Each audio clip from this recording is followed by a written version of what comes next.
ಕನಸು ನನಸಾಗಬೇಕಾಗಿದ್ರೆ ಸಮಾಜದ ಎಲ್ಲ ದಲಿತರು, ಹಿಂದುಳಿದವರು, ಅಲ್ಪಸಂಖ್ಯಾತರು, ಬಡವರು, ಹೀಗೆ ಎಲ್ಲರೂ ಸಹ ಏನು ಬಸವಾದಿ ಶರಣರ ಆಶಯ ಇತ್ತು, ಆಶಯವನ್ನೆಲ್ಲರೂ ಕೂಡ ಸಂವಿಧಾನದಲ್ಲಿ ತೆಗೆದುಬಂದು ಮತ್ತು ಪ್ರತಿಯೊಬ್ಬರಿಗೂ ನಾವು ಡಾಕ್ಟರ್ ಬಾಬಾ ಸಾಹೇಬ್ ಅಂಬೇಡ್ಕರ್ ಅವರು ಸರ್ವಾಂಗೀಣ ಅಭಿವೃದ್ಧಿ ಆಗಬೇಕು, ಸಮಗ್ರ ಸಮಾಜ ಅಭಿವೃದ್ಧಿ ಆಗಬೇಕು ಅಂತ ಹೇಳಿ ನಮ್ಮೆಲ್ಲರಿಗೂ ಸಂವಿಧಾನದ ಮೂಲಕ ಹಕ್ಕನ್ನು ಕೊಟ್ಟಿದ್ದಾರೆ. ಈ ಸಂದರ್ಭದಲ್ಲಿ ನಾನು ಹೊಗಳುವಂಥ ಕೆಲಸ ಮಾಡ್ತಲ್ಲ ಅಥವಾ ನಾವು ಹೇಳ್ಕೊಳ್ಳುವಂಥ ಕೆಲಸ ಮಾಡ್ತಿಲ್ಲ. ಅದು ಒಂದು ಮಾತ್ರ ಸತ್ಯ, 2013ರಿಂದ 2018 ಏನು ನಮ್ಮ ನಾಯಕರು, ಅಂದಿನ ಮುಖ್ಯಮಂತ್ರಿ ಮತ್ತು ಇಂದಿನ ಮುಖ್ಯಮಂತ್ರಿಗಳು ಸನ್ಮಾನ್ಯ ಶ್ರೀ ಸಿದ್ದರಾಮಯ್ಯನವರು ಒಂದು ಐತಿಹಾಸಿಕ ನಿರ್ಧಾರವನ್ನು ತೆಗೆದುಕೊಂಡು, ಬಹುಶಃ ಆ ಐತಿಹಾಸಿಕ ನಿರ್ಧಾರದ ಪರಿಣಾಮ ತಮ್ಗೆ ಗೊತ್ತಿದೆ. SCP TSP ಹಣ ಇವತ್ತು ಮೊದಲೊಂದು 3,000 ಕೋಟಿ ಸಿಗ್ತಿತ್ತು, 2-3,000 ಕೋಟಿ. ಇವತ್ತು ಜನಸಂಖ್ಯೆಗೆ ಅನುಗುಣವಾಗಿ ಇವತ್ತು 24.1%, ಅದು ಕಾನೂನು ಮೂಲಕ ಇವತ್ತು ಸಹ ಕೊಡುವ ಮೂಲಕ ಕೆಲಸವನ್ನು ತೋರಿಸಬೇಕು ಅಂತ ಮಾಡಿ ಮೇಲೆ ಅದು ಆ ಅವಧಿಯಲ್ಲಿ ಸುಮಾರು 17,000, 16,000, 17,000, 20,000 ಬಂತು. ಈಗ ಅದು 30,000ವರೆಗೆ ಇತ್ತು. ಅರ್ಥ ಮಾಡ್ಕೊಡ್ರಿ, 3,000, 4,000 ಇದ್ದು ಇವತ್ತು 30,000ಗೆ ಇವತ್ತು SCP TSP ಹಣ ಸಿಗ್ತದಂದ್ರೆ ಅದು ಸಿದ್ದರಾಮಯ್ಯನವರ ಬದ್ಧತೆ, ಅವರ ಸಾಮಾಜಿಕ ನ್ಯಾಯದ ಕಲ್ಪನೆ, ಇವತ್ತು ಡಾಕ್ಟರ್ ಬಾಬಾ ಸಾಹೇಬ್ ಅಂಬೇಡ್ಕರ್ ಅವರು ಬಸವಾದಿ ಶರಣರ ಬಗ್ಗೆ ಇದ್ದಂಥ ಒಂದು ನಂಬಿಕೆ ಮೇಲೆ ಇವತ್ತು ಸಹ ತಳಹದಿ ಮೇಲೆ ಅವರು ಆ ನಿರ್ಣಯವನ್ನು ಕೈಗೊಂಡು ಇವತ್ತು ಸಹಾಯ ಸರ್ಕಾರ ಆಗಿದೆ. ನಾನು ಬೃಹತ್ ಕೈಗಾರಿಕಾ ಸಚಿವನಾದ ಮೇಲೆ ಇವತ್ತು ಶ್ರೀನಿವಾಸನ್ ಅವರು ಬಹಳಷ್ಟು ವಿಚಾರಗಳನ್ನ ಬಂದು ಸಹ ಇಲ್ಲಿ ನಮಗೆ ಪ್ರಸ್ತಾಪ ಮಾಡ್ತಾರೆ. ನಿಮ್ಮ ಸಲುವಾಗಿ ಅವರು ಕಳಕಳಿಯಿಂದ ಹೋರಾಟ ಮಾಡ್ತಾರೆ. ಹೋದ ಸಲ ಕೆಲವೇ ತಿಂಗಳ ಹಿಂದೆ ನಾವು ಮತ್ತು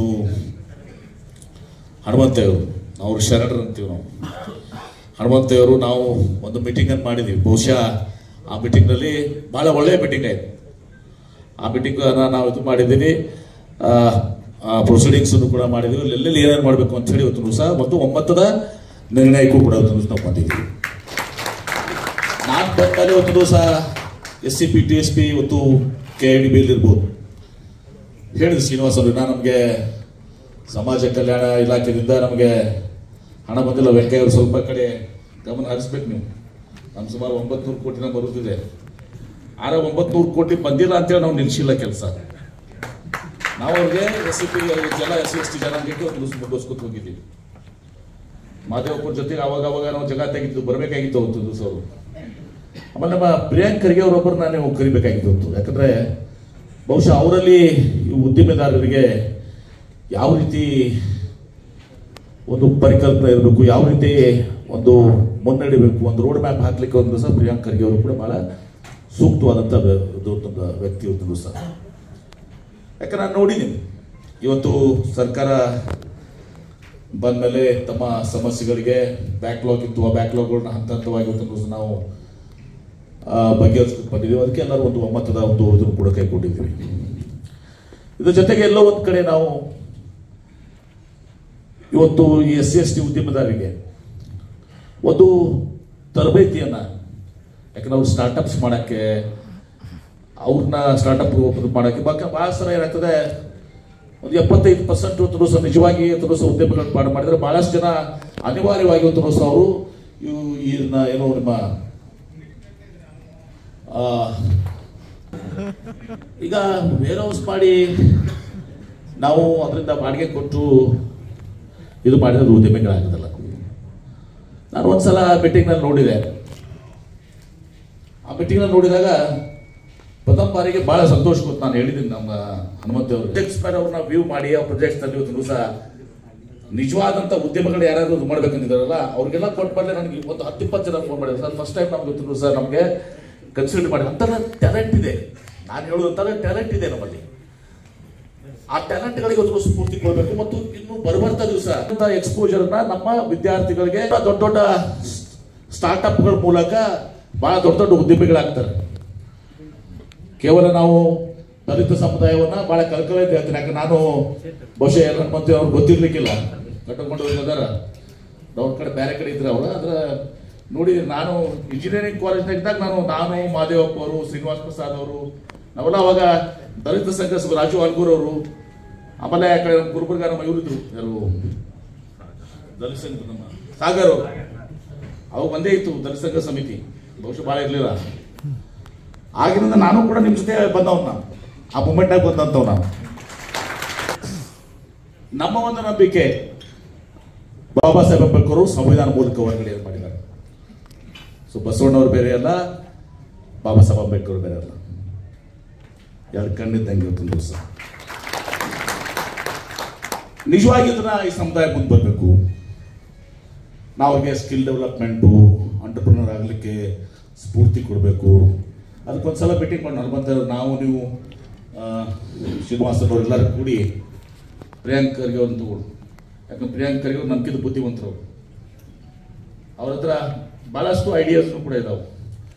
ಅದು ಕೂಡಿಸಿ ಯಾವ ರೀತಿ ನಾವು SC/ST ಯುವಕರಿಗೆ, ವಿದ್ಯಾವಂತರಿಗೆ ಸಹ ಎಂಟರ್ಪ್ರಿನರ್ಸ್ ಆಗಿ ಅವರು ಸ್ಟಾರ್ಟ್ಅಪ್ಸ್ಗಳು ಮಾಡಿ, ಯೂನಿಕಾರ್ನ್ಸ್ ಮಾಡಿ ಯಾವ ರೀತಿ ದೊಡ್ಡ ಮಟ್ಟದಲ್ಲಿ ಬೆಳವಣಿಗೆ ಆಗಲಿಕ್ಕೆ ಸಾಧ್ಯ ಅದ, ಆ ಕಡೆ ನಾವು ಹೆಚ್ಚಿಗೆ ಶ್ರೀನಿವಾಸನವರ ಆ ಕಡೆ ಸ್ವಲ್ಪ ಹೆಚ್ಚಿಗೆ ಬಂಧುಗಳು ಕೂಡ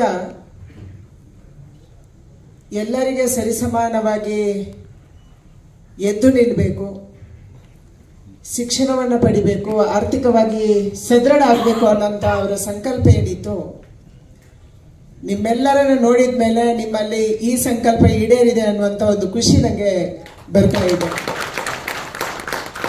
ಅವರ ಅಪೇಕ್ಷೆ ಇತ್ತು, ಅವರ ಅವತ್ತಿನ ಕಾಲದಲ್ಲಿ ಹಾಕ್ತಾ ಇದ್ದಂಥ ಜನರ ಬಟ್ಟೆಗಳು ಇದು ಬದಲಾಗಬೇಕು, ನಾವು ಒಳ್ಳೆ ಬಟ್ಟೆಗಳನ್ನು ಹಾಕುವಂಥ ದಿನಗಳು ಬರಬೇಕು, ನಮ್ಮ ಗಂಟ್ಲಿಗೆ ಧ್ವನಿಯಂತೂ ಇದ್ದೇ ಇದೆ, ಆದರೆ ಆ ಗಂಟ್ಲಿನ ಧ್ವನಿಗೆ ಶಕ್ತಿ ಬರಬೇಕು ಅನ್ನುವಂಥ ಅವರ ಅಪೇಕ್ಷೆ ಇತ್ತು. ಅದೆಲ್ಲವೂ ಕೂಡ ಉದ್ಯಮಿಗಳ ಮಟ್ಟದಲ್ಲಿ ನಿಮ್ಮೆಲ್ಲರಲ್ಲಿ ಸಾಕಾರ ಆಗಿದೆ ಅಂತ ನಾನು ಅಂದ್ಕೊಂಡಿದ್ದೀನಿ.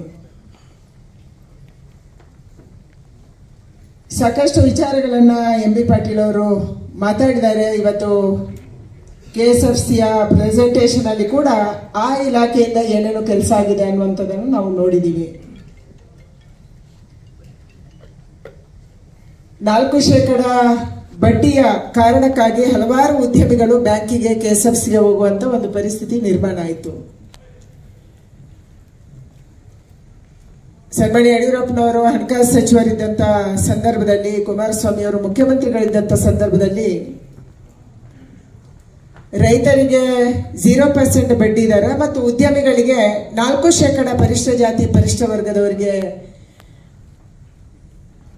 ಈ ಒಂದು ಉದ್ಯಮ ಮಾಡೋದಕ್ಕೆ ಕಡಿಮೆ ಬಡ್ಡಿ ದರದಲ್ಲಿ ಸಾಲ ಕೊಡಬೇಕು, ಆ ಬ್ಯಾಲೆನ್ಸ್ ಅನ್ನ ಸರ್ಕಾರ ತುಂಬಿಕೊಡ್ಬೇಕನ್ನುವಂತ ಏನೋ ನಿರ್ಧಾರ ಆಯಿತು.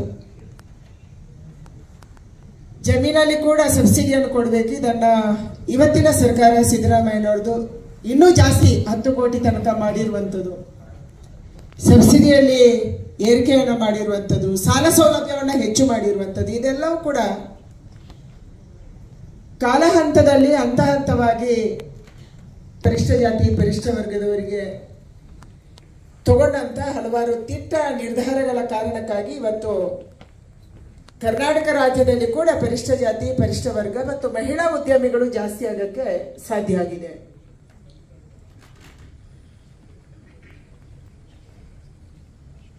ಕರ್ನಾಟಕ ರಾಜ್ಯದಲ್ಲಿ ಸಾಕಷ್ಟು ಉದ್ಯಮಿಗಳು ಇವತ್ತು ಪ್ರಧಾನಮಂತ್ರಿ ಹೆಸರಲ್ಲಿ PMEGP ಬಂದ ಮೇಲೆ ಸುಮಾರು 49,799 ಉದ್ಯಮಿಗಳು ಕರ್ನಾಟಕದಲ್ಲಿ PMEGP ಲೋನ್ ಅನ್ನು ಪಡ್ಕೊಂಡ್ರು. ಇದರಲ್ಲಿ 8,744 ಪರಿಷ್ಠ ಜಾತಿ ಪರಿಷ್ಠ ವರ್ಗದವರು ಅನ್ನುವಂಥದ್ದನ್ನು ಹೇಳಕ್ಕೂ ನಮಗೆ ಖುಷಿ ಆಗುತ್ತೆ. ಅಂದ್ರೆ ಅಷ್ಟೊಂದು ದೊಡ್ಡ ಪ್ರಮಾಣದಲ್ಲಿ ಕರ್ನಾಟಕದಲ್ಲಿ ಪರಿಷ್ಠ ಜಾತಿಯವರು ಕೇವಲ 8,744 ಪರಿಷ್ಠ ಜಾತಿಯವರು, 3,934 ಪರಿಷ್ಠ ವರ್ಗದವರು. ಇಷ್ಟು ದೊಡ್ಡ ಪ್ರಮಾಣದಲ್ಲಿ ಇವತ್ತು ಸಾಲ ಸೌಲಭ್ಯವನ್ನು ಸುಮಾರು ಹತ್ರ 2,500 ಕೋಟಿ ರೂಪಾಯಿಯಷ್ಟು PMEGP ಲೋನ್ ಅನ್ನ ಇಲ್ಲಿ ಪಡ್ಕೊಂಡಿದ್ದಾರೆ. ಒಟ್ಟು ಜನರಲ್ಲೇ ಸೇರಿದ್ರೆ 49,744. ಅದರಲ್ಲಿ ಪರಿಶಿಷ್ಟ ಜಾತಿ ಪರಿಶಿಷ್ಟ ವರ್ಗದವ್ರದ್ದು ಕೂಡ ದೊಡ್ಡ ಪಾತ್ರ ಇದೆ. ಪ್ರಧಾನಮಂತ್ರಿಯವರ ಸಂಕಲ್ಪ ಇರುವಂಥದ್ದು ಪರಿಶಿಷ್ಟ ಜಾತಿ ಪರಿಶಿಷ್ಟ ವರ್ಗದವರು ನಡೆಸುವಂತಹ ಉದ್ಯಮಿಗಳಿಗೆ ಹೆಚ್ಚು ಆದ್ಯತೆಯನ್ನು ಕೊಡಬೇಕು. ಅದಕ್ಕಾಗಿ ಈಗ ಶ್ರೀನಿವಾಸ್ ಅವರು ಪ್ರಸ್ತಾಪ ಮಾಡಿದರು. ಕೇಂದ್ರ ಸರ್ಕಾರ ಯಾವುದನ್ನ ಖರೀದಿ ಮಾಡುತ್ತೆ, ಸರ್ಕಾರಿ ವ್ಯವಸ್ಥೆಗೆ ಖರೀದಿ ಮಾಡ್ತೀವಿ, ನಾವು PSUಗಳಿಗೆ ಖರೀದಿ ಮಾಡ್ತೀವಿ. ಇದರಲ್ಲಿ 4% ಅನ್ನ ಪರಿಶಿಷ್ಟ ಜಾತಿಯವರು ವರ್ಗದವರು ಉತ್ಪಾದನೆಯನ್ನು ಮಾಡ್ತಾರೆ, ಅದನ್ನ 4% ಅನ್ನ ಖರೀದಿ ಮಾಡಬೇಕು ಅನ್ನುವಂಥ ಕಾನೂನನ್ನು ನಾವು ಮಾಡಿದ್ದೀವಿ. ಇದನ್ನ ಎಲ್ಲ ರಾಜ್ಯಗಳು ಜಾರಿಗೆ ತಂದ್ರೆ ಆಯಾಯ ರಾಜ್ಯದಲ್ಲಿ ಪರಿಶಿಷ್ಟ ಜಾತಿ ಪರಿಶಿಷ್ಟ ವರ್ಗದ ಉದ್ಯಮಿಗಳು ಏನು ಪ್ರೊಡಕ್ಷನ್ ಮಾಡ್ತಾರೆ ಅದನ್ನ ಕೊಂಡ್ಕೊಳ್ಳಕ್ಕೆ ಅಥವಾ ಅವರಿಗೆ ಮಾರಾಟ ಮಾಡೋಕ್ಕೆ ಅವಕಾಶ ಆಗುತ್ತೆ. 3% ಮಹಿಳಾ ಉದ್ಯಮಿಗಳು ಏನು ಪ್ರೊಡಕ್ಷನ್ ಮಾಡ್ತಾರೆ, ಅವರ MSMEಗಳಿದ್ದಾರೆ, ಅವರ ಮೈಕ್ರೋ ಸ್ಮಾಲ್ ಇಂಡಸ್ಟ್ರಿಗಳಿದ್ದಾರೆ, ಅದರಲ್ಲಿ ಮಹಿಳೆಯರದನ್ನ 3% ಅನ್ನ ಕಂಪಲ್ಸರಿಯಾಗಿ ಖರೀದಿ ಮಾಡಬೇಕು ಅನ್ನುವಂಥ ಕಾನೂನಿದೆ. ಇವತ್ತು MSME ಎಷ್ಟು ದೊಡ್ಡ ಸೆಕ್ಟರ್ ಅಂತಂದ್ರೆ ಸುಮಾರು ಕೃಷಿಯ ನಂತರ ಕೃಷಿ ಅತ್ಯಂತ ಹೆಚ್ಚು ಜನಕ್ಕೆ ಉದ್ಯೋಗ ಕೊಡುವಂತ ಒಂದು ಕ್ಷೇತ್ರ ನಮ್ಮ ದೇಶದಲ್ಲಿ. ಕೃಷಿಯ ನಂತರದ ಕ್ಷೇತ್ರ ಯಾವುದು ಅಂತಂದ್ರೆ ಅದು MSME, ಅದು ನೀವೆಲ್ಲ ನಡೆಸ್ತಾ ಇರುವಂತ ಇಂಡಸ್ಟ್ರಿ ಅನ್ನುವಂಥದ್ದನ್ನು ಹೇಳೋದಕ್ಕೆ ನಮಗೆ ಹೆಮ್ಮೆ ಆಗುತ್ತೆ. ಸುಮಾರು 21 ಕೋಟಿ ಜನಕ್ಕೆ ನಾವು ದೇಶದಲ್ಲಿ ಉದ್ಯೋಗವನ್ನ MSMEಗಳ ಮೂಲಕ ಕೊಡ್ತಾ ಇದೀವಿ. MB ಪಾಟೀಲ್ ಅವರು ಕರೆಕ್ಟ್ ಆಗಿ ಹೇಳಿದ್ರು. ದೊಡ್ಡ ಇಂಡಸ್ಟ್ರಿ ಯಾರಿಗಪ್ಪ ಅಂತಂದ್ರೆ ದೊಡ್ಡವರಿಗೆ, ಅದು ಇವತ್ತು ಡಿಜಿಟೈಸ್ ಆಗಿದೆ. ದೊಡ್ಡ ಇಂಡಸ್ಟ್ರಿಯಲ್ಲಿ ಹೆಚ್ಚು ಜನಕ್ಕೆ ಉದ್ಯೋಗ ಕೊಡೋದಕ್ಕಾಗಲ್ಲ, ದೊಡ್ಡ ದೊಡ್ಡ ಇಂಡಸ್ಟ್ರಿಯವರು ಬರ್ತಾರೆ. ಅದರಲ್ಲಿ ನಮ್ಮಂತ ಜನ ನೀವ್ಯಾರು ಇದರಲ್ಲಿ ಭಾಗವಹಿಸಿ ಬಹಳ ದೊಡ್ಡ ಇಂಡಸ್ಟ್ರಿ ನಡೆಸಬಹುದು ಅನ್ನುವಂತ ಅದನ್ನು ಮಾಡೋದು ಕಷ್ಟ. ಎಲ್ಲಿ ಉದ್ಯೋಗ ಸೃಷ್ಟಿ ಆಗುತ್ತೆ, ಉದ್ಯೋಗ ಸೃಷ್ಟಿ ಆಗೋದು ನೀವು ಏನೋ ಸಣ್ಣ ಪುಟ್ಟ ಇಂಡಸ್ಟ್ರಿಗಳನ್ನ ನಿಮ್ಮ ಊರುಗಳಲ್ಲಿ ಮಾಡ್ತಾ ಇದ್ದೀರಿ. ಇವತ್ತು ಕೋಲಾರದಿಂದ ತುಂಬಾ ಜನ ಬಂದಿದ್ದಾರೆ. ನಾನು ಹಿಂದೆನೂ ಕೋಲಾರಕ್ಕೆ ಫುಡ್ ಪ್ರೊಸೆಸಿಂಗ್ ಮಂತ್ರಿ ಇದ್ದಾಗ ಹೋಗಿದ್ದೆ. ಕೋಲಾರದಲ್ಲಿ ಬಹಳ ದೊಡ್ಡ ಪ್ರಮಾಣದಲ್ಲಿ ಫುಡ್ ಪ್ರೊಸೆಸಿಂಗ್ ಮಾಡೋಕ್ಕೆ ನಮ್ಗೆ ಅವಕಾಶ ಇದೆ. ಅವತ್ತು ಟೊಮೆಟೊ ಪ್ರೊಸೆಸಿಂಗ್ ಯೂನಿಟ್ ಅನ್ನ ನಾವು ಅವತ್ತಲ್ಲಿ ಶುರು ಮಾಡಿ ಬಂದಿದ್ವಿ. ಯಾಕಂದ್ರೆ ಕೋಲಾರ ಟೊಮೆಟೊ ಬೆಳೆಯುವಂತ ಒಂದು ಜಾಗ. ಅದಕ್ಕಾಗಿ ಕೇಂದ್ರ ಸರ್ಕಾರದಿಂದ ಟೊಮೆಟೊ ಪ್ರೊಸೆಸಿಂಗ್ ಯೂನಿಟ್ಗೆ ಉದ್ಘಾಟನೆ ಅದರ ಶಿಲಾನ್ಯಾಸ ಮಾಡೋಕ್ಕೆ ನಾನು ಬಂದಿದ್ದೆ. ಎಲ್ಲಿ ಉದ್ಯೋಗ ಸೃಷ್ಟಿ ಆಗುತ್ತೆ ಅಂದ್ರೆ ನಮ್ಮ ಗ್ರಾಮೀಣ ಪ್ರದೇಶದಲ್ಲಿ ಇವತ್ತು ರಾ ಮೆಟೀರಿಯಲ್ಗೆ ನಮಗೆ ಕೊರತೆ ಇಲ್ಲ. ನಮ್ಮ ದೇಶದಲ್ಲಿ MSMEಗಳನ್ನು ಮಾಡೋಕ್ಕೆ ರಾ ಮೆಟೀರಿಯಲ್ ಕೊರತೆ ಇದೆಯಾ? ಖಂಡಿತ ಇಲ್ಲ. ಸ್ಪೆಷಲಿ ಬಹಳಷ್ಟು ದೊಡ್ಡ ಪ್ರಮಾಣದಲ್ಲಿ ಮಹಿಳೆಯರು ಯಾರು ಉದ್ಯಮವನ್ನು ಮಾಡ್ತಾರೆ ಅವರು ಫುಡ್ ಪ್ರೊಸೆಸಿಂಗ್ ಅಲ್ಲಿ ಹೆಚ್ಚು ಉದ್ಯಮವನ್ನ ಮಾಡ್ತಾ ಇರೋದು. ರೆಡಿ ಟು ಮೇಕ್ ಫುಡ್ ಬೇಕು ಅಂತ ಹೇಳಿ ಪ್ರಪಂಚದ ಎಲ್ಲಾ ದೇಶಗಳಲ್ಲಿ ಕೂಡ ಭಾರತದ ready to make ready to eat ಫುಡ್ಗೆ ಡಿಮಾಂಡ್ ಇದೆ. ಆದ್ರೆ ನಾವು ಆ ಮಟ್ಟಕ್ಕೆ ಆ ಕ್ವಾಲಿಟಿಯನ್ನ ನಾವು ಮೇಂಟೈನ್ ಮಾಡ್ತೀವ? ಆ ಕ್ವಾಲಿಟಿಯ ಆಧಾರದಲ್ಲಿ ಇವತ್ತು ಎಕ್ಸ್ಪೋರ್ಟ್ ಆಗಬೇಕು. ಎಷ್ಟು ಎಕ್ಸ್ಪೋರ್ಟ್ ಆಗುತ್ತೆ? ನಾವು ಮ್ಯಾನುಫ್ಯಾಕ್ಚರಿಂಗ್ ಸೆಕ್ಟರ್ ಅಲ್ಲಿ MSME ಇಂದ 45% MSME ಮ್ಯಾನುಫ್ಯಾಕ್ಚರಿಂಗ್ ಸೆಕ್ಟರ್ ಅಲ್ಲಿ ಎಕ್ಸ್ಪೋರ್ಟ್ ಆಗುತ್ತೆ. ಅಂದ್ರೆ ಇಷ್ಟೊಂದು ದೊಡ್ಡ ಪ್ರಮಾಣದಲ್ಲಿ ನಮ್ದು ಎಕ್ಸ್ಪೋರ್ಟ್ ಆಗುವಂತ ಸಂದರ್ಭದಲ್ಲಿ ನಾನು ಮೊನ್ನೆ MSME ಕಾನ್ಕ್ಲೇವ್ ಹೋದಾಗಲೂ ಇದೇ ಹೇಳಿದೆ. ಭಾರತದಲ್ಲಿ ತಿನ್ನೋದಕ್ಕೆ ಒಂದು ರೀತಿಯ ಆಹಾರ, ಎಕ್ಸ್ಪೋರ್ಟ್ ಮಾಡೋದಕ್ಕೆ ಒಂದು ಕ್ವಾಲಿಟಿ. ನಾವು ತಿನ್ನೋದು ಒಂದು ಕ್ವಾಲಿಟಿ, ಎಕ್ಸ್ಪೋರ್ಟ್ ಮಾಡೋದಕ್ಕೆ ಒಂದು ಕ್ವಾಲಿಟಿ. ನಾವು ತಿನ್ನೋದು ಕ್ವಾಲಿಟಿ ಚೆಕ್ ಮಾಡೋದೇ ಇಲ್ಲ. ನಾವು ಎಲ್ಲ ಅಲ್ಲೋ ಇಲ್ಲೋ ಕ್ವಾಲಿಟಿ ಚೆಕ್ ನಡೆಯುತ್ತೆ. ಒಂದು ಸರಿ ಅದು ಪೇಪರ್ ಅಲ್ಲಿ ಬರುತ್ತೆ, ಒಂದ್ಸರಿ ಅಧಿಕಾರಿಗಳನ್ನ ಹೋಗ್ತಾರೆ, ಯಾವುದೋ ಕಲರ್ ಪೌಡರ್ ಸಿಕ್ತು, ಇನ್ಯಾವುದೋ ಸಿಕ್ತು, ಅಜಿನಾಮೋಟೋ ಸಿಕ್ತು ಅಂತ ವಾಪಸ್ ಬರ್ತಾರೆ, ಅಲ್ಲಿಗೆ ಅದು ಮುಗಿಯಿತು. ನಾವು ಎಂದು ಕ್ವಾಲಿಟಿ ಚೆಕ್ ಮಾಡಿ ಇಂಡಿಯಾದಲ್ಲಿ ತಿನ್ನಲ್ಲ. ಆದ್ರೆ ಹೊರದೇಶದವರು ನಮ್ಮ ಫುಡ್ ಹೋದ್ರೆ ಹಾಗೆ ತಿಂತಾರ? ತಿನ್ನಲ್ಲ. ನಾವು ಕ್ವಾಲಿಟಿ ಚೆಕ್ ಮಾಡಿ ಅವರು ತಗೊಳ್ಳುವಂಥದ್ದು, ಅದರಲ್ಲಿ ಎಷ್ಟೇ ಪೆಸ್ಟಿಸೈಡ್ ರೆಸಿಡ್ಯೂ ಇದೆ ಅನ್ನುವ ಆಧಾರದಲ್ಲಿ ಅವರು ಫುಡ್ ತಿನ್ನುವಂಥದ್ದು. ಅದಕ್ಕಾಗಿ ನಾವು ಏನೇನು ಉತ್ಪನ್ನ ಮಾಡ್ತೀವಿ, ಅದು ಆಟೋಮೊಬೈಲ್ ಇರ್ಬೋದು, ಅದು ಯಾವುದೇ ಟೆಕ್ನಾಲಜಿ ಇರ್ಬೋದು, ಡಿಜಿಟಲ್ ಇರ್ಬೋದು, ಅಥವಾ ಫುಡ್ ಅಲ್ಲಿ ಇರ್ಬೋದು, ಫುಡ್ ಪ್ರೊಸೆಸಿಂಗ್ ಇರ್ಬೋದು, ತಾಜಾ ಫುಡ್ ಇರ್ಬೋದು, ಯಾವುದೇ ಇರ್ಬೋದು, ನಾವು ಯಾವುದನ್ನ ಇಲ್ಲಿ ಕೂತಿರುವಂತವ್ರು ನಾವು ಬಿಸ್ನೆಸ್ ಮಾಡ್ತೀವಿ, ಆ ಬಿಸ್ನೆಸ್ ಅನ್ನ ನಾವು ಅಂತಾರಾಷ್ಟ್ರೀಯ ಮಟ್ಟಕ್ಕೆ ಏರಿಸಬೇಕು. ಆವಾಗ ಇವತ್ತೇನೋ ಶ್ರೀನಿವಾಸ್ ಅವರು ಕೇಳ್ಕೊಂಡ್ರು 4% ಅನ್ನ ನೀವು ಹೆಚ್ಚು ಮಾಡಿ. ಸತ್ಯ ಇದೆ, 4% ಅನ್ನ ನಾವು ಹೆಚ್ಚು ಮಾಡಬೇಕು. ಬಟ್ ಆ ದೃಷ್ಟಿಯಿಂದ ನಮ್ಮ ಡಿಜಿಟಲ್ ಇಂಡಸ್ಟ್ರಿಗೆ ಇರ್ಬೋದು, ಅಥವಾ ನಮ್ಮ HALಗೆ ಬೇಕಾದಿರ್ಬೋದು, BLಗೆ ಬೇಕಾದಿರ್ಬೋದು, ಅಥವಾ ನಾವು ಕೊಂಡ್ಕೊಳ್ಳುವಂತ ಯಾವುದೇ ಆಹಾರ ಪದಾರ್ಥ ಇರ್ಬೋದು, ಅದನ್ನ ಆ ಮಟ್ಟಕ್ಕೆ ನಾವು ಏರಿಸ್ತೀವ. ಯಾರ್ಯಾರು ಇಲ್ಲಿ ಆಟೋಮೊಬೈಲ್ ಸೆಕ್ಟರ್ ಅಲ್ಲಿ ಇದ್ದಾರೆ, ಅಥವಾ ಯಾವ್ದಾವ್ದೋ ಚಿಕ್ಕ ಪುಟ್ಟ ವಸ್ತುಗಳನ್ನ ಉತ್ಪನ್ನ ಮಾಡ್ತಾರೆ ಅಥವಾ ಅದರ ಪಾರ್ಟ್ಗಳನ್ನ ಉತ್ಪನ್ನ ಮಾಡ್ತಾರೆ. ನಾವು HALಗೆ ಸಪ್ಲೈ ಮಾಡುವಂತ ಮಟ್ಟಿಗೆ ನಾವು BLಗೆ ಸಪ್ಲೈ ಎಲ್ಲರೂ ಕೂಡ ಅವ್ರು ಕೊಂಡ್ಕೊಳ್ಳೋದೆ. ಇವತ್ತು 95% ನಾವು ಇಂಪೋರ್ಟ್ ಅನ್ನ ನಿಲ್ಲಿಸಿದೆ ಕೇಂದ್ರ ಸರ್ಕಾರ. ಯುದ್ಧ ವಿಮಾನ ತಯಾರಾಗುತ್ತೆ, ಅದಕ್ಕೆ ಕೂಡ ಮೇಕ್ ಇನ್ ಇಂಡಿಯಾದ ಮೂಲಕ ಮಾಡಬೇಕು ಅನ್ನುವಂಥದ್ದನ್ನ ಕಂಪಲ್ಸರಿ ಮಾಡಿದೆ. ಯಾವುದೋ ಚಿಕ್ಕ 1% 2% ನಮ್ಮ ದೇಶದ ಆಗದೇ ಇರುವುದನ್ನ ನಾವು ಲೈಟ್ ವೆಯ್ಟ್ ಅನ್ನ ತರಿಸ್ಕೋಬಹುದು. ಬಾಕಿ ಎಲ್ಲವೂ ಕೂಡ ಮೇಕ್ ಇನ್ ಇಂಡಿಯಾದ ಮೂಲಕ ಆಗ್ತಾ ಇದೆ. ಅದರಲ್ಲಿ ನಾವೆಷ್ಟು ನಮ್ಮ MSMEಗಳಿಂದ ಸಪ್ಲೈ ಮಾಡ್ತೀವಿ? ಯಾರೋ ಮೊದಲೇ ಬಲಿತ ಉದ್ಯಮಿಗಳಿದ್ದಾರೆ, ಅದಕ್ಕೆ ಸಪ್ಲೈ ಮಾಡುವಂತವರು ಇದ್ದಾರೆ ಕೆಲವರು. ಅದಕ್ಕಾಗಿ ನಾವು ಕೂಡ ಆ ಕ್ವಾಲಿಟಿ ಮಟ್ಟಕ್ಕೆ ಬೆಳೆದ್ರೆ ಇದನ್ನ ಮಾಡಿಸಕ್ಕೆ ಸಾಧ್ಯ.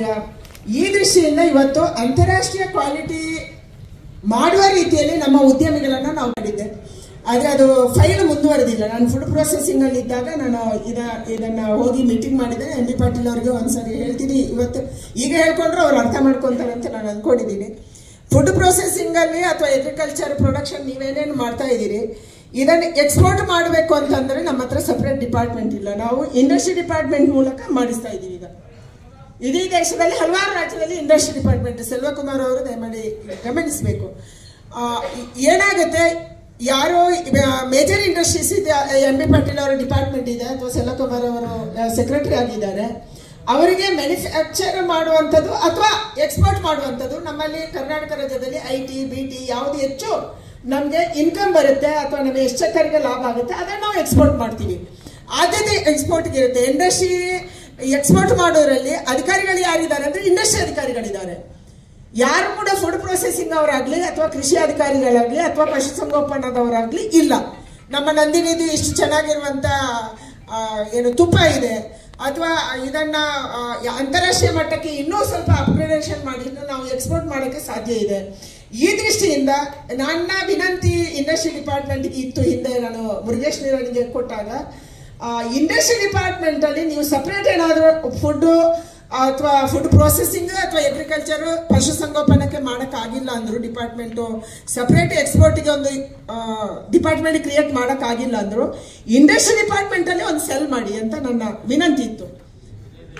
ಅದಕ್ಕಾಗಿ ಆವಾಗ ಸಪರೇಟ್ ನೀವು ಮಾಡಿದ್ರೆ ಯಾರಿಲ್ಲಿ ಫುಡ್ ಪ್ರೊಸೆಸಿಂಗ್ ಇಂಡಸ್ಟ್ರಿ ಅವರು ಇದ್ದಾರೆ ಅವರು ಸಪರೇಟ್ ಆಗಿ ಅದರಲ್ಲಿ ನಾವು ಫುಡ್ ಪ್ರೊಸೆಸಿಂಗ್ ಅವರನ್ನ ಯಾರನ್ನ DGFT ಅವರನ್ನ ಅಪೇಡದವರನ್ನ ಮುಖ್ಯವಾಗಿ ಅಪೇಡದವರನ್ನ ಜೋಡಿಸಬೇಕು. ಕೇಂದ್ರದ ಕಾಮರ್ಸ್ ಡಿಪಾರ್ಟ್ಮೆಂಟಿನ ಅಪೇಡ ಕೇವಲ ಎಕ್ಸ್ಪೋರ್ಟ್ ಅನ್ನು ಗಮನಿಸುತ್ತೆ. ನಮ್ಮ ದೇಶದಿಂದ ಅಗ್ರಿಕಲ್ಚರಲ್ ಮತ್ತು ಪಶುಸಂಗೋಪನಾ ಇಲಾಖೆದು ಅಥವಾ ಫುಡ್ ಪ್ರೊಸೆಸಿಂಗ್ ಇದು ಯಾವುದನ್ನ ಎಕ್ಸ್ಪೋರ್ಟ್ ಮಾಡಬೇಕು, ಯಾವ ದೇಶಕ್ಕೆ ಮಾಡಬೇಕು, ಯಾವ ದೇಶಕ್ಕೆ ಯಾವ್ದು ಅಗತ್ಯ ಇದೆ ಅನ್ನುವಂಥ ಪಟ್ಟಿ ಎಪೆಡದಲ್ಲಿ ಇದೆ. ಎಪೆಡ ಯಾರ ಕೈಯಲ್ಲಿದೆ? ಎಪೆಡ ಕೇಂದ್ರ ಸರ್ಕಾರದ್ದು. ಸೆಲ್ವಕುಮಾರ್ ಅವರು ಕೇಂದ್ರ ಸರ್ಕಾರದಲ್ಲಿ ಕೆಲಸ ಮಾಡಿದಂಥವ್ರು, ಫೈನಾನ್ಸ್ ಇಲಾಖೆಯಲ್ಲಿ ಅದು ಇದ್ರು ಅವರು. ಅದಕ್ಕಾಗಿ ಅವರಿಗೆ ಗೊತ್ತಿದೆ. ಅಪೇಡ ಈ ಇಲಾಖೆಯನ್ನ ನೋಡುತ್ತೆ. ಎಪೆಡದೊಟ್ಟಿಗೆ ಕೂತ್ಕೊಂಡು ಯಾವ ದೇಶಕ್ಕೆ ಯಾವ್ದು ಬೇಕು ಅನ್ನುವ ಆಧಾರದಲ್ಲಿ, ಯಾವ ಕ್ವಾಲಿಟಿ ಬೇಕು ಅನ್ನುವಂಥ ಆಧಾರದ ಒಂದೊಂದು ದೇಶದ ರೆಸಿಡ್ಯೂ ಒಂದೊಂದು ತರ ಇದೆ. ಎಲ್ಲ ದೇಶಕ್ಕೂ ಒಂದೇ ತರ ಅಂತ ಇಲ್ಲ. ಅಮೆರಿಕಕ್ಕೆ ಬೇರೆ ಇದೆ, ಯುರೋಪಿಯನ್ ಕಂಟ್ರೀಸ್ಗೆ ಬೇರೆ ಇದೆ, ಅರಬ್ ಕಂಟ್ರೀಸ್ಗೆ ಬೇರೆ ಇದೆ. ಹೀಗೆ ಒಂದೊಂದು ದೇಶಕ್ಕೆ ಒಂದೊಂದು ರೀತಿಯ ಕ್ವಾಲಿಟಿ ಚೆಕ್ ಇದೆ. ಅದಕ್ಕೆ ಆ ಆಧಾರದಲ್ಲಿ ಯಾವ ದೇಶಕ್ಕೆ ಏನು ಬೇಕೋ ಅನ್ನುವಂಥ ಆಧಾರದಲ್ಲಿ ನಾವು ಕಳಿಸ್ಬೇಕು ಅಂತಂದ್ರೆ ಕರ್ನಾಟಕ ರಾಜ್ಯ ಸರ್ಕಾರದ ಇಂಡಸ್ಟ್ರಿಯಲ್ ಒಂದು ಸೆಲ್ಲು ಮತ್ತು ಅಪೆಡ DGFT ಇವರೆಲ್ಲರೂ ಒಟ್ಟಿಗೆ ಕೂತ್ಕೊಂಡು ಇವತ್ತು ಇದನ್ನ ಮಾಡಕ್ಕೆ ಸಾಧ್ಯ ಆದರೆ ಮಾತ್ರ ಇಲ್ಲಿ ಬಂದಿರುವಂತಹ ಹಲವಾರು ಜನ ಇಂಡಸ್ಟ್ರಿಯವರು ಯಾರು ಫುಡ್ ಪ್ರೊಸೆಸಿಂಗ್ ಅಲ್ಲಿ ಇದ್ದಾರೆ ಇದನ್ನು ಮಾಡಕ್ಕೆ ಸಾಧ್ಯ ಇದೆ. ಈ ದೃಷ್ಟಿಯಿಂದ ಇವತ್ತು ವಿಶೇಷವಾಗಿ ಯೋಚನೆಯನ್ನು ಮಾಡಬೇಕು. ಅಪೆಡದವರಿಗೆ ಹಿಂದೆ ತಮಿಳುನಾಡವರೇ ಇದ್ರು, ಇವತ್ತು ಅವರು ಇಲ್ಲ, ಬೇರೆಯವರು ಇದ್ದಾರೆ. ಖಂಡಿತ ಸೆಲ್ವಕುಮಾರ್ ಅವರಿಗೆ ಮತ್ತು DGFT ಅನ್ನ ನಾವು ಜೋಡಿಸುವಂಥದ್ದು, ಕೇಂದ್ರ ಸರ್ಕಾರದ ಸಂಸ್ಥೆಗಳನ್ನ ಅವ್ರ ಜೊತೆ ಜೋಡಿಸಿಕೊಟ್ಟು ಇದಕ್ಕೆ MB ಪಾಟೀಲ್ ಅವರು ಒಂದು ಸ್ವಲ್ಪ ಸಪರೇಟ್ ಆಗಿ ಅಧಿಕಾರಿಗಳನ್ನಿಟ್ಟು ಇದಕ್ಕೆ ಅಧಿಕಾರಿಗಳು ಕೇವಲ ಇವತ್ತು ಇಲ್ಲಿ ಅಧಿಕಾರಿಗಳು ಬರೀ ಇಂಡಸ್ಟ್ರಿಯವರು ಬೇಕಾಗಿರ್ಲಿಲ್ಲ. ನಮ್ಗೆ ಸೋಷಿಯಲ್ ನೀವೇನೋ SCP TSP ಹೇಳಿದ್ರಿ, ಬಂದಿದ್ದಾರೆ ನಮ್ಮ ವೆಂಕಯ್ಯನವರು, ಆದ್ರೆ ಮಂತ್ರಿಗಳು ಬರಬೇಕಾಗಿತ್ತು. ರಾಜ್ಯ ಸರ್ಕಾರಕ್ಕೆ ಅದರ ಮಾಹಿತಿಯನ್ನ ಒಂದು ಜಮೀನು ಅಲ್ಲಿ ಸರ್ಕಾರದ ಜಮೀನು ಇದೆ, KSIS ಯಾವುದೋ ಇದೆ ಜಮೀನು, ಅದನ್ನು ಕೊಡಬೇಕು ಅನ್ನುವಂಥದ್ದನ್ನು ಕೇಳಿದ್ದೀವಿ. ಈಗಾಗಲೇ ಡಿಪಾರ್ಟ್ಮೆಂಟಲ್ಲಿ ಅದು ಮೂವ್ ಆಗಿದೆ, ಕ್ಯಾಬಿನೆಟ್ಗೂ ಹೋಗಿದೆ ಅಂತ ನನಗೆ ಶಾಲಿನಿ ರಜನೀಶ್ ಅವರು ಫೋನ್ ಮಾಡಿದ್ರು. ಅದು ಬಂದರೆ ಯಾರಿಗೆ ನಿಮಗೆ ಸ್ಕಿಲ್ಡ್ ಅಪ್ಸ್ಕಿಲ್ಡ್ ವರ್ಕರ್ ಬೇಕಲ್ಲ ಅಲ್ಲಿ ಸಿಗ್ತಾರೆ, ಅಲ್ಲಿ ನೀವು ಟ್ರೈನ್ ಅಪ್ ಆದವರನ್ನ ತಗೋಬಹುದು, ತಕ್ಷಣ ಅವರಿಗೆ ಉದ್ಯೋಗ ಸಿಗುತ್ತೆ. ಈ ದೃಷ್ಟಿಯಿಂದ ನಾವು ವಿಶೇಷವಾಗಿ ಇವತ್ತು ಯಾವುದಾವುದನ್ನ ಕೇಂದ್ರದಿಂದ ಇಲ್ಲಿ ತರಬಹುದು, ಯಾವುದಕ್ಕೆ ಇವತ್ತು ಜಮೀನಿಗೆ ಸಂಬಂಧಪಟ್ಟಂತೆ ಶ್ರೀನಿವಾಸ್ ಅವರು ಹೇಳಿದರು, ಜಮೀನು ಕೇಂದ್ರ ಸರ್ಕಾರದ ಕೈಯಲ್ಲಿ ಇಲ್ಲ, ರಾಜ್ಯ ಸರ್ಕಾರದಲ್ಲಿ ನಾವು ಮಾತಾಡಬೇಕು. ಆದರೆ ಮಾತಾಡೋಕ್ಕೆ ಎಲ್ಲರನ್ನೂ ಸೇರಿಸಿ MSMEಗೆ ಸಹಾಯ ಮಾಡೋಕ್ಕೆ ಖಂಡಿತ ನಮ್ಮ ಇಲಾಖೆ ಸದಾ ಸಿದ್ಧ ಇದೆ. ಬೇರೆ ಬೇರೆ ಮನವಿ ಮಾಡ್ಬೋದು ಅಂತ ಐಡಿಯಾಸ್ ಕೊಟ್ಟರೆ ಅದಕ್ಕೆ ಹೆಕಾಥಾನ್ ನಾವು ಬೇರೆ ಬೇರೆ ಕಡೆಗಳಲ್ಲಿ ಮಾಡ್ತಾ ಇದ್ವಿ. ಐಡಿಯಾ ಕೊಟ್ಟವರಿಗೆ ನಾವು ದುಡ್ಡು ಕೊಡ್ತಾ ಇದ್ವಿ, 15 ಲಕ್ಷ. ಒಳ್ಳೆಯ ಐಡಿಯಾಗಳು ದೇಶದಿಂದ ಬರಲಿ ಅನ್ನುವಂಥ ಕಾರಣಕ್ಕಾಗಿ ಸ್ಟಾರ್ಟ್ಅಪ್ಸ್ಗೆ ವಿಶೇಷವಾಗಿ ಆದ್ಯತೆ ಕೊಡ್ತೀವಿ, ಸ್ಕಿಲ್ ಟ್ರೈನಿಂಗ್ಗೆ ಆದ್ಯತೆ ಕೊಡ್ತಾ ಇದ್ದೀವಿ. ಅದಕ್ಕಾಗಿ ಈ ದೃಷ್ಟಿಯಿಂದ ಖಂಡಿತ ನಿಮ್ಮ ಜೊತೆ ಇಂಥ ಎಲ್ಲ ಸಂದರ್ಭದಲ್ಲಿ ಯಾವ್ಯಾವ ಸಂದರ್ಭದಲ್ಲಿ ಕೇಂದ್ರ ಸರ್ಕಾರದ ಸಹಕಾರ ನಿಮಗೆ ಬೇಕು ಅಂತ ಅನಿಸುತ್ತೆ, ನೀವು ಖಂಡಿತ ಬರ್ಬೋದು, ಮಾತಾಡ್ಬೋದು. ನನ್ನ ಆಫೀಸ್ 18th ಕ್ರಾಸ್ ಮಲ್ಲೇಶ್ವರಂ ಅಲ್ಲಿ BWSSB ಬಿಲ್ಡಿಂಗ್ ಅಲ್ಲಿ ಇದೆ. ವರಪ್ರಸಾದ್ ಅಂತ ಹೇಳಿ KS ಅಧಿಕಾರಿ ಇಷ್ಟು ದಿನ KRC ಅಲ್ಲಿ ಮತ್ತು ರೆವಿನ್ಯೂ ಡಿಪಾರ್ಟ್ಮೆಂಟ್ ಅಲ್ಲಿ ರಾಜ್ಯದಲ್ಲಿ ಕೆಲಸ ಮಾಡ್ತಿದ್ರು, ಅವರು ನಮ್ಮ ಅಡಿಷನಲ್ PS ಆಗಿದ್ದಾರೆ. ಯಾವಾಗ ಬೇಕಾದ್ರೂ ಬಂದು ಅವರ ಹತ್ರ ಎಲೆಕ್ಟೆಡ್ ಟು ದ ಪಾರ್ಲಿಮೆಂಟ್. ಭಾಳ ಖುಷಿ ಆಗ್ತಾ ಇದೆ ತಮ್ಮೆಲ್ಲರಿಗೂ ಭೇಟಿಯಾಗಿ. ನಿಮ್ಮೆಲ್ಲರ ಹೊಸ ಹೊಸ ಯೋಜನೆಗಳು, ಐಡಿಯಾಸ್ಗಳು ಕೇಳಿಗೆ ಭಾಳ ಉತ್ಸಾಹದಿಂದ ಕಾಯ್ತಾ ಇದ್ದೀನಿ ನಾನು. So I would love to meet you all personally and especially ನನಗೆ ಯಂಗ್ ಆಂಟ್ರಪ್ರಿನರ್ಸ್ ನಮ್ಮ ಸಮಾಜದಿಂದ ಹೊರಗೆ ಬರಬೇಕು ಅಂತ ನನ್ನ ಭಾಳ ಆಸೆ ಇದೆ. Hopefully I will be able to support them any way possible. And ಹಾಗೆ ನಮ್ಮ ಕೇಂದ್ರ ಸರ್ಕಾರ ಆಗಲಿ ರಾಜ್ಯ ಸರ್ಕಾರ ಆಗಲಿ ಪೂರ್ಣವಾಗಿ ಯಾವುದಾದ್ರೂ ಸ್ಕೀಮ್ ಇದೆ, ಈಗಾಗಲೇ ಸರ್ ಅವರು ಹಾಗೂ ಶೋಭಾ ಮೇಡಮ್ ಅವರು ಕೂಡ ಈಗಾಗಲೇ ವಿಸ್ತಾರವಾಗಿ ಹೇಳಿದ್ದಾರೆ. So I hope you all take good use of all those. Currently ಸದ್ಯಕ್ಕಾಗಿ ಲಾಟ್ ಆಫ್ ಸ್ಕೀಮ್ಸ್ ಇದೆ, ಸಾಕಷ್ಟು ಹೊಸ ಹೊಸ ಕ್ಯಾಟಗರೀಸ್ ಇವೆ. Probably there is lot more push to the space technology, space tourism ಇದೆ. They are sending space crafts. I think last year ಅಮೇರಿಕಾದಲ್ಲಿ ಈಗಾಗಲೇ experiment ಕೂಡ ಮಾಡಿದ್ದಾರೆ lot many entrepreneurs. And then there is waste to energy. I think that's the very big next thing. ಯಾಕಂದರೆ ನಮ್ಮ ಪ್ಲಾನೆಟಲ್ಲಿ ಸಾಕಷ್ಟು pollution ಆಗ್ತಾ ಇದೆ. We have to be careful what's happening on the planet, and we need to take care of the environment too. Sustainable environment ಅದು ಕೂಡ next big thing ಅಂತ ಹೇಳ್ಬೋದು. So lot many young entrepreneurs, I hope they will be able to resolve so many issues through entrepreneurship, and a lot many employment generation ಅದೇನು ಸಾಧ್ಯಷ್ಟು ಆಗ್ಬೋದು ಅಂತ ನನ್ನ ಅನಿಸಿಕೆ ಇದೆ. So hopefully you all will guide me through this process. ನಮ್ಮ ಕ್ಷೇತ್ರದಲ್ಲಿ ಕೂಡ ಸಾಕಷ್ಟು ಮಹಿಳೆಯರು ಕೂಡ ಸಾಕಷ್ಟು ನಾಲೆಜ್ ಇದೆ, but like madam said, they don't have the knowledge about marketing. That's the main issue. Small they have shown me a lot more small purses agli, homemade bakery items agli ತೋರಿಸಿದ್ದಾರೆ, but they don't know how to promote it. So that's where I think rural ಏರಿಯಾದಲ್ಲಿ I think marketing training ಸಾಧ್ಯವಾದಷ್ಟು ಸರ್ಕಾರದಿಂದ ಕೊಡುವಂಥ ಪ್ರಯತ್ನ ಆಗಲಿ ಅಂತ ನಂದು ಅದೊಂದು ಬೇಡಿಕೆ ಇದೆ. And yes, thank you for having me here. ತಂದೆಯವರು ಆ್ಯಕ್ಚುಲಿ ಬರಬೇಕಾಗಿತ್ತು, ಅವ್ರು ಬೇರೆ ಕಾರಣಾಂತಗಳಿಂದ ಬೇರೆ ಕಾರ್ಯಕ್ರಮಕ್ಕೆ ಹೋಗಿದ್ದಾರೆ. So I am attending on his behalf. So yes, thank you for having me. Have a good day. Thank you. Madam, ಒಂದು ಜನ JDS ಅವರು, ಕಾಂಗ್ರೆಸ್ ಅವರು, BJPನವರು ಇದ್ದಾರೆ. ನಮ್ಮ ಕರ್ನಾಟಕ ದಲಿತ್ ಎಂಟರ್ಪ್ರೈಸ್ ಅಸೋಸಿಯೇಷನ್ನ ಡೆಲ್ಲಿ ಲೆವೆಲ್ ತಗೋಬೇಕು ಅಂತ ನಮ್ಗೆ ಆಸೆ ಇದೆ. ಇಂಡಿಯನ್ ದಲಿತ್ ಎಂಟರ್ಪ್ರೈಸ್ ಅಸೋಸಿಯೇಷನ್ ಮಾಡಬೇಕು ಇದೆ. ಅದಕ್ಕೆ ನಿಮ್ಮ ಸಹಕಾರ, ಡೆಲ್ಲಿಲಿ ನಮ್ಗೆ ಆಫೀಸ್ ಮಾಡೋದು, ಬಂದಾಗ ನಿಮ್ಮ ಮನೆಯಲ್ಲಿ ಉಳ್ಕೊಡೋದು, ಜಾಗ ಕೊಡೋದು, ಇವೆಲ್ಲ ಮಾಡಿದ್ರೆ, ಸಹಕಾರ ಕೊಟ್ಟರೆ ಈ ಸ್ಕೀಮ್ಸನ್ನು ಡೆಲ್ಲಿ ಮಟ್ಟದಲ್ಲೂ ತಗೊಂಡೋಗೋಕ್ಕೆ ಸ್ವಲ್ಪ ನಿಮ್ಮ ಜೊತೆಲಿದ್ದರೆ ನಮಗೂ ಶೋಭಾ ಮೇಡಮ್ ಇದ್ದಾರೆ, ಮಲ್ಲೇಶ್ ಬಾಬು ಇದ್ದಾರೆ, ಪ್ರಿಯಾಂಕ್ ಅವರು ಇದ್ದಾರೆ ಅಂತ ನಮಗೂ ಧೈರ್ಯ ಬರುತ್ತೆ. ನಮಗೆ ಡೆಲ್ಲಿ ಹಿಂದಿ ಬೇರೆ ಬರೋದಿಲ್ಲ, ನಿಮ್ಮ ಸಹಾಯ ಬೇಕೇ ಬೇಕಿಲ್ಲ. ಹೀಗಾಗಿ we have got a great vision that we have to take this to the Delhi level. ಯಾವುದೇ ಒಂದು ಇನೋವೇಷನ್, ಸ್ಟಾರ್ಟ್ಅಪ್ ಎಲ್ಲದಕ್ಕೂ ನಾವು ಮುಂದೆ ಹೋಗಬೇಕು. ಅಲ್ಲಿ ಜನಸಾಮಾನ್ಯರ ಎಲ್ಲ ಸಮೂಹಗಳು ಕೂಡ ಮುಂದೆ ಹೋದರೆ ಮಾತ್ರ ನಾವು ಒಟ್ಟಾರೆ ಮುಂದೆ ಹೋಗ್ತೀವಿ ಅಂತ ನಮ್ಮ ಆಸೆ. ಅದರಿಂದ ಒಂದು ಕರ್ನಾಟಕಕ್ಕೆ ನಾವೊಂದು 1 ಟ್ರಿಲಿಯನ್ GDP ಆಕ್ಷನ್ ಪ್ಲಾನ್ ಅನ್ನ ತಯಾರು ಮಾಡಿದ್ದೀವಿ.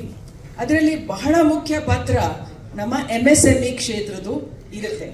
ಇವತ್ತು ನಾವು MSME ಕ್ಷೇತ್ರಕ್ಕೆ ತಾವೆಲ್ಲರೂ ಉದ್ಯಮಿದಾರರು ಸೇರಿರೋದ್ರಿಂದ ತುಂಬಾ ದೊಡ್ಡ ಅವಕಾಶ ನಮ್ಮ ರಾಜ್ಯದಲ್ಲಿ ಇರೋದು ಫುಡ್ ಪ್ರೊಸೆಸಿಂಗ್ ಅಲ್ಲಿ. ನಮ್ಮ ಒಂದು ಪ್ರೊಡಕ್ಷನ್ ಅಗ್ರಿಕಲ್ಚರ್ ಮತ್ತು ಹಾರ್ಟಿಕಲ್ಚರ್ ಪ್ರೊಡಕ್ಷನ್ ಲೆಕ್ಕ ಹಾಕಿದಾಗ 47 ಲಕ್ಷ ಮೆಟ್ರಿಕ್ ಟನ್ ನಮ್ಮ marketable surplus production. Marketable surplus ಅಂದ್ರೆ ಇಷ್ಟು ಮಾರ್ಕೆಟ್ಗೆ ನಮ್ಮ ರೈತರು ಕೊಡ್ತಾ ಇದ್ದಾರೆ.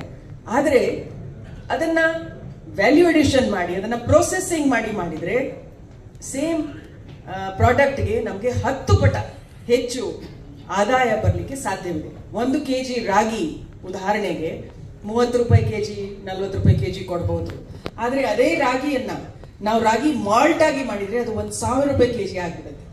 ಸೊ ಸಣ್ಣ ಸಣ್ಣ ಪ್ರೊಸೆಸಿಂಗ್ ಯೂನಿಟ್ಸ್ ಅನ್ನ ನಾವು ಗ್ರಾಮೀಣ ಕ್ಷೇತ್ರದಿಂದ ನಾವು ರೈತರ ಹೊಲದಲ್ಲೇ ಮಾಡಬೇಕು ಅಂತ ನಮ್ಮ ಯೋಜನೆ ಕೂಡ ನಾವು ತಯಾರು ಮಾಡಿದೀವಿ. ಅದರಲ್ಲಿ ಮೈಕ್ರೋ ಎಂಟರ್ಪ್ರೈಸಸ್ಗೆ ತುಂಬಾ ಇದರಲ್ಲಿ ಅವಕಾಶ ಇದೆ.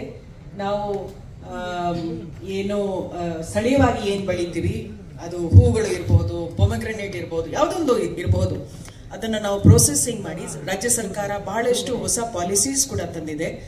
ಉದಾಹರಣೆಗೆ ನಾನು ನನ್ನ ಕೃಷಿ ಭೂಮಿಯಲ್ಲೇನೆ ನಾನು ಪ್ರೊಸೆಸಿಂಗ್ ಮಾಡಬೇಕಾದ್ರೆ ನಾನು ಏನು ಕನ್ವರ್ಷನ್ ಮಾಡಬೇಕಾಗಿಲ್ಲ. ಒಂದು ಮಷೀನ್ ತಂದು ಇಟ್ರೆ ಕನ್ವರ್ಷನ್ ಮಾಡಬೇಕಾಗಿಲ್ಲ. ಇದರಲ್ಲಿ ನಾನೇನು ಹೇಳ್ತೀನಿ ಅಂದ್ರೆ, ಈಗ ನಾನು ಹೆಚ್ಚು ಸಂಖ್ಯೆಯಲ್ಲಿ ಮಹನೀಯರನ್ನ ನೋಡ್ತಾ ಇದ್ದೀನಿ, ಹೆಣ್ಮಕ್ಳು ಸ್ವಲ್ಪ ಕಮ್ಮಿ ಕಾಣ್ತಾ ಇದ್ದಾರೆ. ಅದರಿಂದ ಗ್ರಾಮೀಣ ಭಾಗದಿಂದ ನಾವು ಪ್ರಾರಂಭ ಮಾಡಬೇಕಾದ್ರೆ ನಮ್ಮ ಕರ್ನಾಟಕದಲ್ಲ ಸ್ವಸಹಾಯ ಸಂಘ ಏನು ಮೂವ್ಮೆಂಟ್ ಇದೆ ಬಹಳ ಯಶಸ್ವಿಯಾಗಿದೆ. ಅದರಿಂದ ನಮ್ಮ ಗ್ರಾಮೀಣ ಪ್ರದೇಶದಲ್ಲಿ ನಮ್ಮ ಮಹಿಳಾ ಸ್ವಸಹಾಯ ಸಂಘಗಳನ್ನ ನಾವು ಈ ಒಂದು ಫುಡ್ ಪ್ರೊಸೆಸಿಂಗ್ ಇದರಲ್ಲಿ ಬಹಳ ನಮ್ಗೇನು ಅವರು ಕಲೀಲೇಬೇಕು, ಡಾಕ್ಟರ್ ಇಂಜಿನಿಯರ್ ಆಗಬೇಕು, ಡಿಪ್ಲೊಮಾ ಮಾಡಿರ್ಬೇಕು, ಅದು ಅವಶ್ಯಕತೆ ಇಲ್ಲ. ಆಕ್ಚುಲಿ ನಮ್ಮ ಹಿರಿಯರು ಏನು ಗೊತ್ತಿದ್ದು ಇತ್ತಲ್ಲ, ಹೆಂಗೆ ರೊಟ್ಟಿಯನ್ನ 6 ತಿಂಗಳವರೆಗೆ ರೊಟ್ಟಿ ಹಾಳಾಗೋದಿಲ್ಲ, ಬೆಳಗಾವಿನ ರೊಟ್ಟಿ ಅಲ್ವಾ. ಈ ರೀತಿ ಬಹಳಷ್ಟು ನಮ್ಮಲ್ಲಿ ಇರ್ತಕ್ಕಂಥ ಟೆಕ್ನಾಲಜೀಸ್ ಪಾರಂಪರಿಕವಾಗಿಯೂ ಇದೆ, ಈಗ ಪ್ರಸ್ತುತ ಕೂಡ ಅವೈಲೇಬಲ್ ಇದೆ. ಅದನ್ನು ಯಾವ ರೀತಿ ಬಹಳ ಇಂಪಾರ್ಟೆಂಟ್ ತಾವು ಹೇಳಿದ್ರಿ ಸರ್, ಸ್ಕಿಲ್ ಡೆವಲಪ್ಮೆಂಟ್. ಬಹುಶಃ ನಮ್ಮ maximum effort government skill development ಅಲ್ಲಿ ಹೋದ್ರೆ ಜನ ತಾನೇ ಬೆಳಿತಾರೆ. ಸೊ ನಾವು ಎಲ್ಲರೂ ಸೇರಿ ಗ್ರಾಮೀಣ ಭಾಗದಿಂದ ಪ್ರಾರಂಭಿಸಿ ಸ್ಟೇಟ್ ವರೆಗೂ ಈ ನಮ್ಮ ರಾಜ್ಯದಲ್ಲಿ ಇರ್ತಕ್ಕಂಥ ಒಳ್ಳೆ ಅವಕಾಶಗಳನ್ನ ಮೈಕ್ರೋ ಎಂಟರ್ಪ್ರೈಸಸ್ ಇಂದ ಹಿಡಿದು ಸ್ವಸಹಾಯ ಗುಂಪಿನಿಂದ ಹಿಡಿದು MSMEಗಳಿಗೆ ಮ್ಯಾನುಫ್ಯಾಕ್ಚರಿಂಗ್ ಗಳಲ್ಲಿ ಮಾಡೋಣ. ಈಗಾಗಲೇ ಈ ಸಮಾವೇಶದಲ್ಲಿ ಮನೆಯ ಸಚಿವ